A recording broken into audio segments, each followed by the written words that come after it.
নমস্কার, বিপদারণ মুখার্জি ওয়েস্ট বেঙ্গল আসানসোল থেকে বলছি। আজকে বাস্তু সম্পর্কে কিছু জিনিস আলোচনা করছি। প্রথমে বলি, যে মানুষের নানা রকম সমস্যা জর্জরিত হচ্ছে, নানা রকম ঋণ ধারে জর্জরিত হয়ে যাচ্ছে।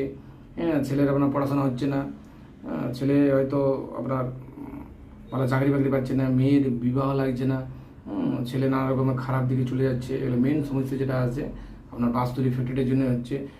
আপনার যেটা আছে নৈরিত কোণ যদি ডিস্টার্ব থাকে, তাহলে মানুষের অনেক রকম ডিস্টার্ব হয়। ছেলে লেখাপড়া ঠিকঠাক হয় না, ছেলে বেলাইনে চলে যায়, খারাপ নেশাগ্রস্ত হয়ে যায়।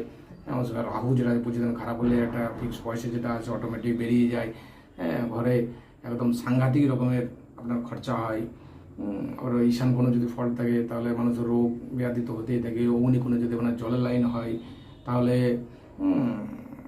খুব খারাপ হয়, বাড়াবাড়ন্ত খারাপ হয়। হঠাৎ করে আপনার বাড়িতে যেটা আছে প্রবলেম চলে আসে। আপনি একটা বিজনেস করছেন হয়তো বাইরে, বিজনেস করছেন বাইরে, হঠাৎ করে আপনি বাড়ি করলেন, অগ্নিকোণ ফল্ট হলো, বা ঈশান কোণে যেটা আছে রং ডিস্টেন্স করলেন, তখনই যেটা আছে আপনার বাড়িতে প্রবলেম হয়ে গেলো।